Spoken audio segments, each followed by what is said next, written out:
여러분들의 구독과 좋아요는 저에게 큰 힘이 됩니다. 귀 기울이면 마음이 행복해지는 시간. 안녕하세요. 빛나는 오늘을 듣다입니다. 어떻게 살아야 좋은 인생일까요? 우리는 매일 버거운 삶을 살아가고 있습니다. 그 버거운 삶을 조금이라도 덜어내고자 우리는 유명 작가의 책을 읽고 전문가들의 강연에 참석하고 SNS를 통해 수많은 사람들의 목소리에 귀를 기울입니다. 그럼에도 인생의 지혜에 대한 갈증은 좀처럼 해소되지 않습니다. 이 책의 저자 칼 필레모 교수는 2006년부터 지금까지 70세 이상 인생을 산 천여 명의 현자들을 직접 찾아다니며 통찰 깊은 조언을 구했습니다. 지금껏 살면서 얻은 가장 소중한 것은 무엇인가? 라는 질문을 통해 우리가 꼭 알아야 할 인생의 지혜와 조언들을 발굴해냈습니다. 오늘은 우리보다 더 많은 시간을 살았고, 더 많은 시간을 고민했고, 더 많은 시간을 웃고 울었던 8만 년의 삶, 5만 년의 직장 생활, 그리고 3만 년의 결혼 생활을 지켜온 인생의 모든 길을 직접 걸어본 현자들의 진정한 인생 조언에 대해 알아볼게요. 많은 사람들이 질병에 대해 말하면 흔히 죽음부터 떠올립니다. 그래서 세상이 다 아는 건강 관련 상식이나 주변 사람들의 잔소리에 콧방귀를 끼는지도 모르겠습니다. 나는 건강에 해로운 습관을 가진 사람들이 죽음을 운운하며 자신의 습관을 정당화하는 모습을 적지 않게 보았습니다. 한 예가 내 장모님입니다. 스코틀랜드 태생인 장모님은 150cm 남짓한 키에 적극적인 성격입니다. 유머 감각도 탁월하고 게임도 곧잘 잘합니다. 지금껏 내가 알고 있는 사람들 중에 가장 다정다감합니다. 하지만 장모님은 베이컨이며 소시지, 고기, 술, 단 것 등을 굉장히 즐겨 먹었습니다. 담배도 하루에 한 갑씩 피우는 애연가인데다가 운동은 전혀 안 했습니다.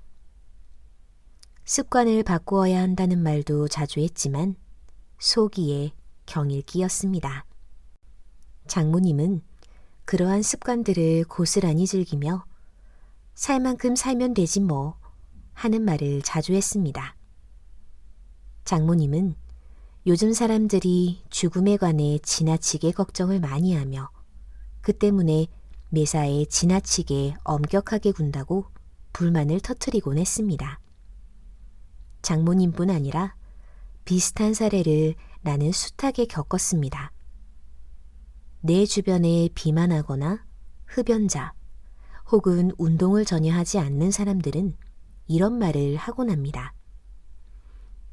어차피 천년만년 살 것도 아닌데 뭐. 몇 년 덜 살면 그만이지. 지금 좋아하는 것 하면서 살래. 독실한 가톨릭 신자였던 장모님은 내 잔소리를 귀찮아하며 당신의 건강은 다 신의 뜻에 맡겼으며 갑작스레 세상을 떠난다 해도 마음의 준비가 되어 있다고 말했습니다. 인생의 현자들은 이러한 태도는 잘못이라고 말합니다. 한 가지 사실을 간과했기 때문입니다. 건강에 해로운 짓을 한다고 해서 일찍 죽는 것이 아니라 몇 년 혹은 몇십 년을 만성질병으로 고통받을 수도 있다는 사실입니다. 담배 피우는 사람, 과식하는 사람, 종일 꼼짝 않고 누워 TV만 보는 사람들 중 대다수는 자신에게 닥칠 최악의 상황이 어느 날 갑자기 죽는 것이라고 지나치게 아니란 생각을 하는 경우가 많습니다. 하지만 현실적으로 그렇게 쉽게 죽는 경우는 드뭅니다.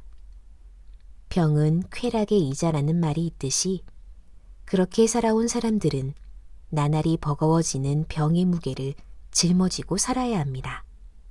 네, 장모님의 이야기로 다시 돌아가 볼까요? 장모님은 60세에 수많은 합병증을 유발하는 당뇨병을 얻으셨습니다. 몇 년 후에는 유방암이 발병했고 폐기종이 생겼으며 신부전증 진단도 받게 되었습니다. 합병증이 생기면서 장모님의 몸무게는 더욱 늘었고 체중이 점점 몸에 부담을 주었죠. 하지만 그중 어떤 병도 장모님을 급작스러운 죽음에 이르게 하진 않았습니다. 장모님은 결국 82세에 폐암으로 세상을 떠났습니다. 장모님은 마지막 20년을 만성질병들을 앓으며 산 것입니다. 활동적인 분이셨지만 사회활동과 여행은 물론 하다못해 일상생활까지 마음대로 할 수 없는 끔찍한 노년을 보냈습니다. 인생의 현자들은 지금 건강관리를 어떻게 하느냐가 미래의 삶에 결정적인 영향을 준다는데 동의합니다. 하지만 얼마나 오래 사느냐가 아니라 어떻게 살 것인가가 동기가 되어야 합니다. 60세 정도 되면 그때부터 평균적으로 20년을 더 삽니다. 걱정해야 할 것은 그 20년 동안의 삶의 질입니다. 인생의 현자들이 강조하는 것도 바로 이것입니다. 죽음은 생각하고 말고 할 문제가 아닙니다. 젊은 나이에 삶의 방식을 바꾸어야 합니다. 더 오래 살기 위해서가 아니라 더 나은 70대, 80대 혹은 그 이후를 위해서입니다. 혹시 알까요? 지금 몸으로 100년을 살게 될지요. 인생의 현자들이 여행에 관해 젊은이들에게 던지는 메시지는 바로 지금 당장 떠나라 라는 것입니다. 훗날 후회하지 않기 위한 해답을 하나 더 얻었습니다. 시간과 몸이 허락하는 한 여행을 하라. 할 수 있다면 가장 좋아하는 동반자와 함께하라. 이 메시지는 여행을 미루다 때를 놓쳐버린 인생의 현자들이 특히 더 강조한 것입니다. 베티나 글로버와 기나긴 인터뷰를 하는 동안 그녀에게서 후회나 불만은 거의 볼 수 없었습니다. 하지만 그녀는 평생을 거의 집을 벗어나지 않고 살았습니다. 늘 하와이에 가보고 싶었는데 한 번도 못 가봤어. 아, 이젠 너무 늦었지. 하고 말하는 그녀의 눈에는 안타까움이 짙게 어려 있었습니다. 잭 발턴은 은퇴 후 아내가 암에 걸리는 바람에 사별을 했습니다. 혼자 여행을 몇 번 가긴 했지만 여행을 즐기기엔 너무 늦었다는 사실을 깨달았습니다. 우리 부부는 은퇴를 하면 여행을 많이 하기로 했지. 그런데 정작 은퇴 후에 린이 세상에 없었어. 너무 늦었지. 몇 번 혼자 여행을 가긴 했는데 여행지 자체는 나쁘지 않았지만 혼자 가니까 재미가 없더군. 캐나다 로키 산맥을 버스를 타고 지나가는데 풍경이 정말 아름다운 거야. 아내 린에게 이렇게 말하고 싶더군. 저 빛깔 좀 봐. 물론 아내는 듣지 못하지. 난 여행에서 보고 느낀 것들을 아내와 나누고 싶었는데 너무 오래 기다리는 바람에 때를 놓쳤지. 이런 말을 하는 사람도 분명 있을 것입니다. 여행, 물론 좋죠. 하지만 그럴 여유가 있나요? 그런 물음에 인생의 현자들은 주저없이 다른 곳에 지출할 돈을 아끼거나 먼저 사용해도 좋을 만큼 여행은 가치 있는 일이라고 답합니다. 여행은 견문을 넓혀주고 삶의 구심점을 찾게 도와주고 여러 가지 새로운 것들에 도전하게 해주므로 아주 많은 이익을 가져다 준다는 것입니다. 물론 여행이 젊은이들만의 전유물은 절대 아닙니다. 하지만 인생의 현자들은 나이가 들면 여행의 고단함을 견디기가 힘들어진다고 현실적인 이야기를 해줍니다. 여행을 하면 나이가 들어서도 세상을 제대로 볼 수 있는 특별한 힘이 생기므로 더없이 중요하다고 강조하는 인생의 현자들도 있습니다. 여행은 인생을 잘 살았다는 기분을 느끼게 해주는데도 한몫합니다. 자, 이제 가고 싶은 곳, 보고 싶은 곳의 목록을 만들어 볼까요? 편안하게 여행을 누릴 수 있으리라 생각되는 시기를 계획해 보세요. 운 좋게 기회가 생긴다면 주저할 이유가 뭐가 있을까요? 갈 수 있을 때 어떻게 그 여행지에 갈지 계획을 세워보세요. 많은 인생의 현자들이 삶의 마지막 10년은 여행을 더 많이 다니지 못한 것을 후회하며 보내는 경우가 많습니다. 그들의 전철을 밟고 싶지 않다면 기억하세요. 오늘 할 일을 내일로 미루지 말라는 격언은 여행에도 해당한다는 것을요. 이제 이 장을 마무리하면서 독자들과 나누고 싶은 삶의 답이 하나 더 있습니다. 바로 후회 없는 삶이란 조금 과장된 말이라는 것입니다. 후회 없는 삶을 추구하는 것은 매우 가치 있는 목표이고 일상생활에서 더 나은 결정을 내리도록 도움을 줍니다. 하지만 잊지 말아야 할 것이 한 가지 더 있습니다. 바로 대부분 사람들에게 그 목표는 비현실적이라는 점입니다. 그래서 인생의 현자들은 또 다른 인생의 해답을 귀뜸합니다. 살면서 실수를 범하거나 잘못된 결정을 내렸다 하더라도 자신을 너무 탓하지는 말라는 것입니다. 자신이 한 일을 2번 다시 생각하지 않는 사람은 드물 것입니다. 문제는 그 실수나 결정이 과연 후회할 만한 것인가 하는 점입니다. 실수를 용납하지 못하고 지난 일에 대한 후회에 빠져 지내는 것이야말로 가장 큰 후회를 부르는 일입니다.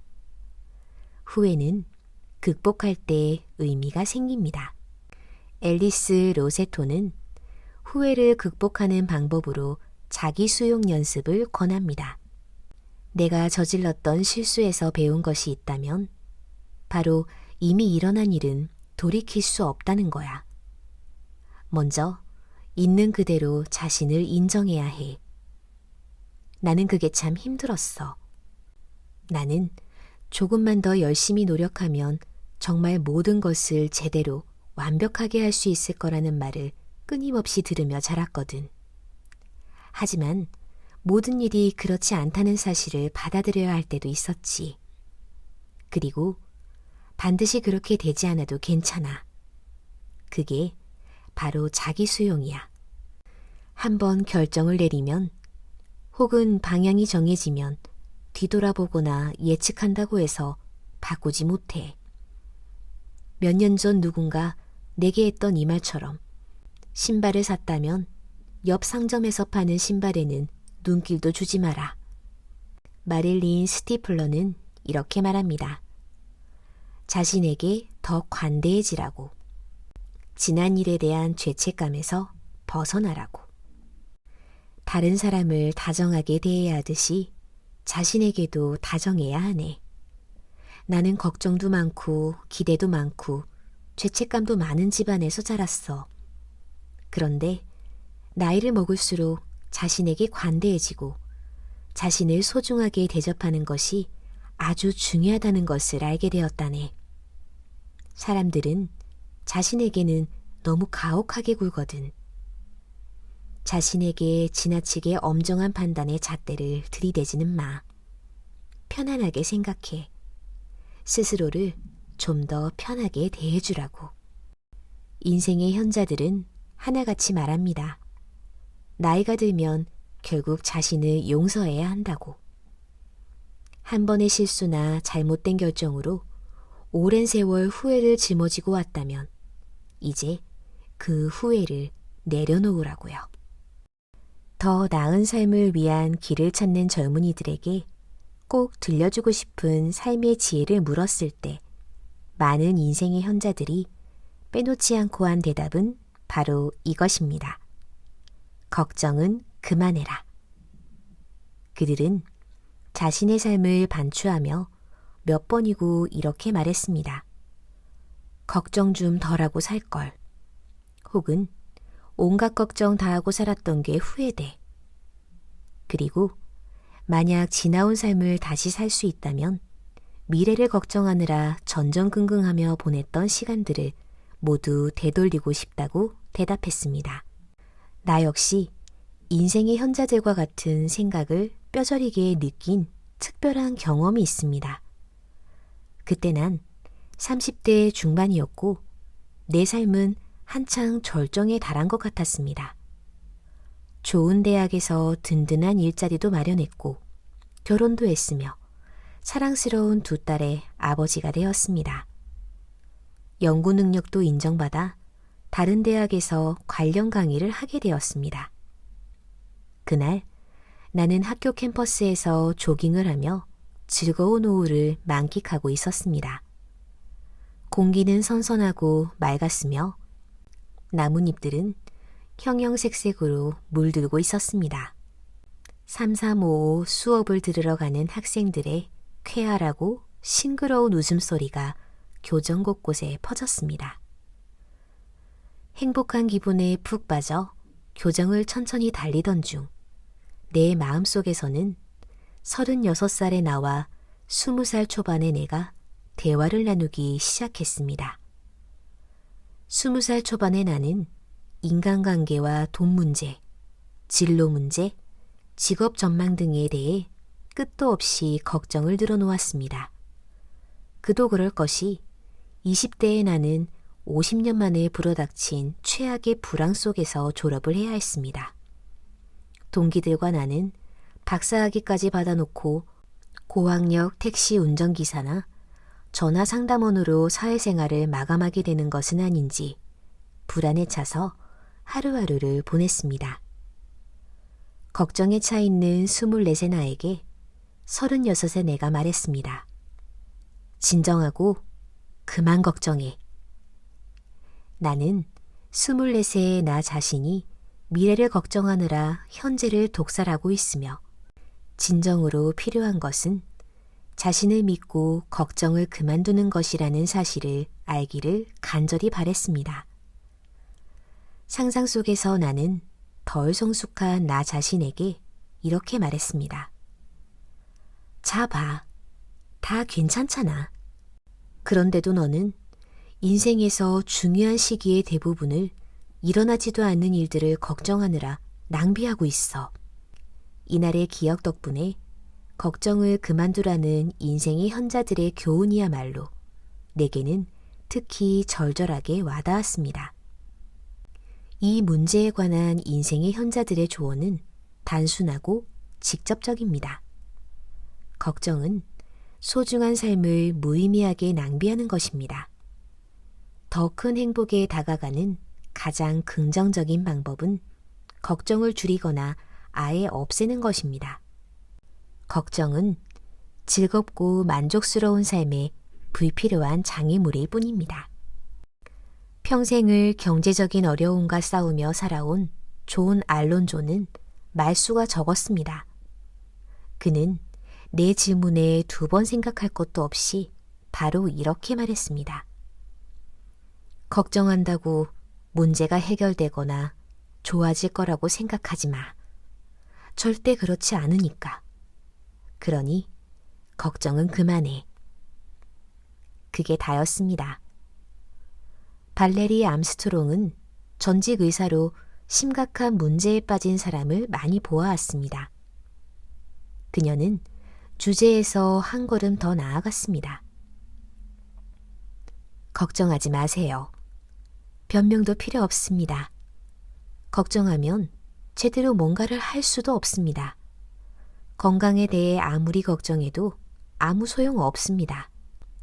병원에 가야 하거나 의사가 나쁜 소식을 전해줄지도 몰라 두려워한다면 묻고 싶습니다. 왜 걱정합니까? 의사가 나쁜 소식을 전해줄지 그렇지 않을지 아직 모르잖아요. 그러니 걱정할 것이 아무것도 없잖아요. 공연히 에너지만 낭비하는 거죠. 설령 의사가 나쁜 소식을 전해주었다 해도 걱정할 필요가 전혀 없어요. 뭔가 조치를 취할 수 있으니까요. 걱정은 에너지만 빨아먹고 우리에게 아무것도 주지 않아요.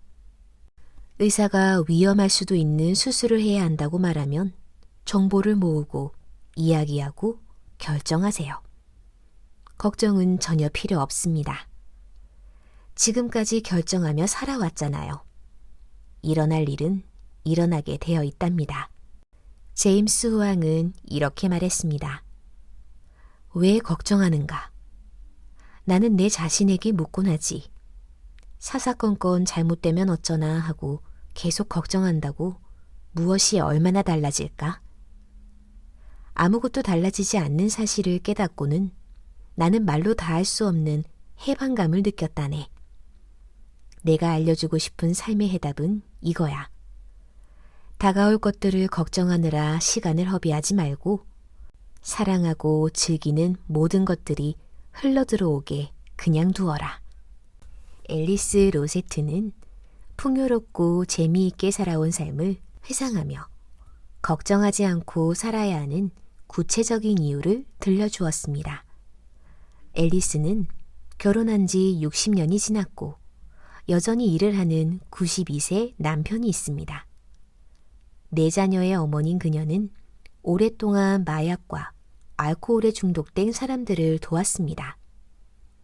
앨리스는 걱정이란 본질적으로 통제할 수 없는 것을 통제하려고 하는 헛수고라고 생각합니다. 내가 살면서 깨달은 가장 중요한 것이 있다면 그건 바로 앞으로 일어날 일은 내 힘으로 어찌할 수 없다는 거야. 그리고 이미 일어난 일 역시 바꿀 수 없지. 나는 진정으로 삶과 타협할 줄 알게 되었고 걱정으로부터 벗어나 후련하게 살고 있다네. 내가 할 수 있는 것이 아무것도 없는 상황이라면 걱정 역시 그 상황을 바꾸지 못하지. 인생의 현자들이 겪으며 살아온 숱한 어려움과 고통스러운 비극들을 고려한다면 그들이 어느 정도까지는 걱정해도 괜찮다고 할 줄 알았습니다. 경제 대공황을 경험한 사람들이 경제 문제를 걱정하는 사람들에게 용기를 주고 싶어서 혹은 제2차 세계대전에 참전했거나 소중한 사람을 잃게 된 사람들이 국제 문제를 걱정하는 우리를 독려하기 위해서 혹은 병을 앓았던 사람들이 우리에게 건강에 좀 더 신경 쓰라고 충고해주기 위해서 어느 정도 걱정은 필요하다고 말하는 것이 합리적인 것은 아닐까. 하지만 결과는 뜻밖이었습니다.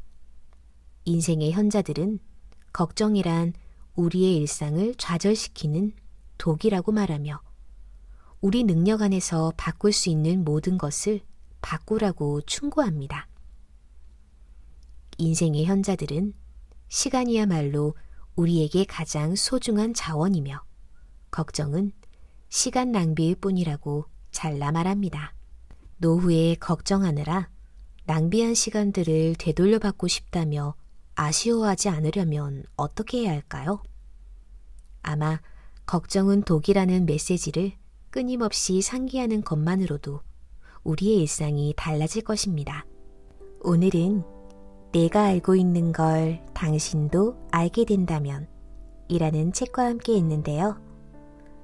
어느 날 문득 자신이 누구보다 작고 초라하게 느껴진다면 이 책을 펼쳐보세요. 여기에 담긴 현자들의 진심과 애정 어린 조언은 여러분의 처진 어깨를 어루만지며 행복에 대한 답을 조금은 다르게 내려줄지도 모릅니다. 현자들이 보내는 따뜻하고 현실적인 위로는 여러분의 삶을 재설정할 수 있는 마음의 여유를 만들어줄 수도 있으니 참고하시면 좋을 것 같습니다. 내가 알고 있는 걸 당신도 알게 된다면의 이야기는 여기서 마칠게요. 또 만나요.